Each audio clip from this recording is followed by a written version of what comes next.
जय गुरुदेव, जय महाकाली। आप सभी साधकों का जय महाकाली ज्योतिष केंद्र के आपके अपने इस चैनल पर स्वागत है। आज स्थिर लक्ष्मी प्रयोग दक्षिणवर्ती शंख पर। स्थिर लक्ष्मी काफी सारे प्रयोग हैं, लेकिन ये जो प्रयोग है ये दक्षिणावर्ती शंख पर होता है। 25 तोले का शंख होना चाहिए जिसमें कम से कम आधा पौन किलो चावल आ जाए, इतना वजनी बड़ा होना चाहिए। उस पर यह प्रयोग होता है। और स्फटिक माला, दो चीजों का इसमें प्रयोग होता है। और ये प्रयोग इतना जबरदस्त है, आपका कहीं पैसा फंसा हुआ है उस पैसे को निकालने का काम करता है, लक्ष्मी को घर में स्थिर करने का काम करता है, इससे सेविंग बढ़ती है। तो ये बहुत गजब का प्रयोग है और सबको करना चाहिए। वैसे हम बोलते हैं कि एक दिवसीय धूमावती प्रयोग, एक दिवसीय अघोर लक्ष्मी प्रयोग, एक दिवसीय स्थिर लक्ष्मी प्रयोग, एक दिवसीय नागेश प्रयोग, एक दिवसीय अटूट लक्ष्मी प्रयोग और सहस्त्र लक्ष्मी साधना, ये कुछ प्रमुख प्रयोग दिए। वैसे तो बहुत सारे हैं, लेकिन ये ऐसे हैं कि आसान है, स्त्री पुरुष कोई भी कर सकता है, ठीक है ना। तो इसको जो लोग जिनको जैसी सुविधा हो वो अवश्य करें। तो ये प्रयोग अवश्य लाभ देते हैं, आर्थिक उन्नति बहुत कराते हैं और बहुत से लोगों ने इनके जबरदस्त लाभ उठाए हैं। सबको इनके लाभ उठाना चाहिए। सदगुरुदेव प्रदत्त ये अनमोल वरदान है जिनसे व्यक्ति संपन्न हो सकता है, लेकिन धन का सही उपयोग किया जाए। लोगों को नीचा दिखाने में, किसी का नुकसान करने में या उस धन का गलत खान पीन में उपयोग करने में नहीं करना चाहिए, अन्यथा साधना से प्राप्त धन व्यक्ति का नाश कर ही देता है। अगर उसका गलत प्रयोग करोगे, सत्कर्मों में करो तो वो बढ़ता जाएगा। चलिए, इस दिव्य प्रयोग से आप अपनी आर्थिक स्थिति को जरूर मजबूत कर लेंगे। और जैसा इसका नाम है स्थिर लक्ष्मी प्रयोग, ये लक्ष्मी को स्थिर करने वाला है। घर में लक्ष्मी टिकती नहीं, बहुत से लोग कहते हैं गुरुजी पैसा टिकता ही नहीं है, पैसा आता है चले जाता है, आता है चले जाता है। ये उनके लिए है, कोई बहुत बड़ी चीज नहीं है। बुधवार के दिन में 2 बजे से 3:15 के बीच में इस प्रयोग को करना होता है। और आप ऐसा नहीं है हर बुधवार करना है, एक बुधवार कर लिया, फिर आप चाहे तो अगले बुधवार करिए या उसके अगले या उसके अगले, जब आपके पास समय हो तब करिए। और शुक्रवार अगर श्री सूक्त का लघु हवन करते हैं तो उसमें इसके मंत्र की भी 3 आहुति डाल दीजिए, इससे ज्यादा आपको कुछ नहीं करना। अगर करते हैं तो, नहीं करते तो कोई बात नहीं। जिन लोगों को धन प्राप्ति चाहिए उनसे हमने अभी जो प्रयोग बताया वो तो करना ही चाहिए। और जो श्री सूक्त लघु हवन है वह भी हर शुक्रवार करना चाहिए। धन प्राप्ति के बड़े प्रमुख प्रयोग हैं ये।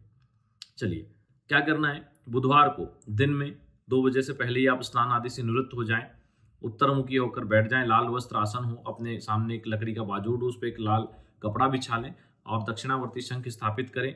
अपने उल्टे हाथ तरफ एक घी का दीपक प्रज्वलित करें, घी या तिल का तेल, वैसे घी का हो तो ज्यादा अच्छा। उसका पूजन कर दें, अपना पवित्रीकरण आचमन करें, फिर दीपक का पूजन करें। उसके बाद में जो शंख है उसको स्नान करवा लें, उसके ऊपर केसर से एक स्वास्तिक बना दें और कुमकुम से एक बिंदी लगा दें। बस इतना ही करना है।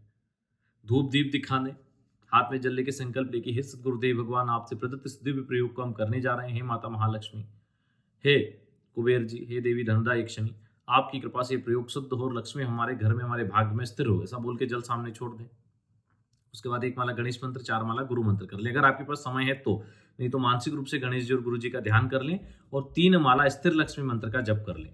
स्थिर लक्ष्मी मंत्र आपको स्क्रीन पर हम दे देते हैं, देख लें। ओम ह्रीं ह्रीं ह्रीं महालक्ष्मी धनदा यक्षिणी कुबेराय मम ग्रह स्थिरो ह्रीं ओम नमः, यह दिव्य मंत्र है। 3 माला जप कर लें। 3 माला जप करने के बाद में, अब जैसे आपने 2 बजे स्टार्ट कर दिया और आप वैसे तो 3 माला मेरे ख्याल से आप लोगों को 3 बजने के पहले ही प्रयोग खत्म हो जाएगा, लेकिन मान लो कि ज़्यादा लंबा हो जाता है तो भी कोई दिक्कत वाली बात नहीं है। आपने 2 बजे, 2 ढाई बजे भी अगर प्रयोग शुरू कर दिया तो आपको प्रयोग सफल माना जाएगा। उसके बाद आप क्या करें, चावल अलग से कटोरी में पहले से ही रखें, आसन छोड़ना नहीं है पूरे साधना काल में, किसी से बात नहीं करना, मोबाइल का यूज नहीं करना। फिर आप इस प्रकार मृगी मुद्रा से, ऐसे नहीं, ऐसे चावल उठाएंगे, एक मंत्र बोलेंगे, शंख के अंदर डालेंगे, एक मंत्र बोलेंगे, शंख के अंदर डालेंगे। इस प्रकार मंत्र बोलते बोलते सारे चावल उसको थोड़ा हिला भी लें और पूरा फूल भर दें।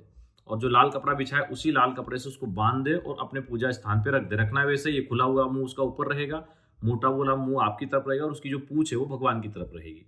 समझ में आ गई बात, पूछ भगवान की तरफ रहेगी।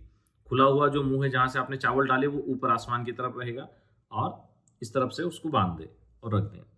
फिर जब आपको प्रयोग दोहराना हो, ये चावल निकाल दें इसी टाइमिंग में और दूसरे चावल भर दें। ये चावल मछलियों को खिला दें या पक्षियों को डाल दें। इस प्रकार इस दिव्य प्रयोग को आप संपन्न करेंगे।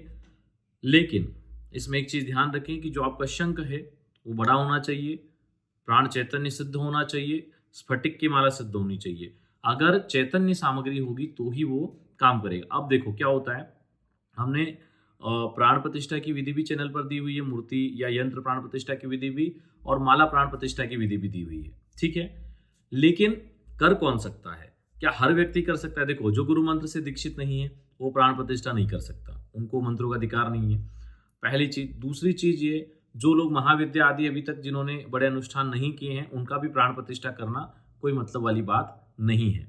क्यों नहीं है? क्योंकि उनकी खुद की ऊर्जा चैतन्य नहीं है, तो वो दूसरी चीज को प्राण चैतन्य कैसे कर पाएंगे? आप खुद के अंदर, आपके अंदर इतनी चैतन्यता होनी चाहिए कि आप उसको चैतन्य कर पाए। भाई कैसे कर पाएंगे? आपके अंदर अगर चैतन्य करने की क्षमता होगी, खुद ही चैतन्य होंगे, तभी तो दूसरे को चैतन्य कर पाएंगे। तो आपके अंदर वो क्षमता है तो ही आप कर पाएंगे, नहीं तो फिर आप किसी ऐसी व्यक्ति का सहारा ले जो विशिष्ट साधक हो, जो नियमों का पालन करते हो, जो विशिष्ट साधनाएं करते हो, जिनके उच्चारण आदि स्पष्ट हों, तो वही लोगों से इस चीज की प्राण प्रतिष्ठा फिर काम देती है। तो इस प्रकार सही सामग्री के साथ अगर साधना करते हैं तो उत्तम लाभ प्राप्त होते हैं। चलिए, आज के लिए इतना ही।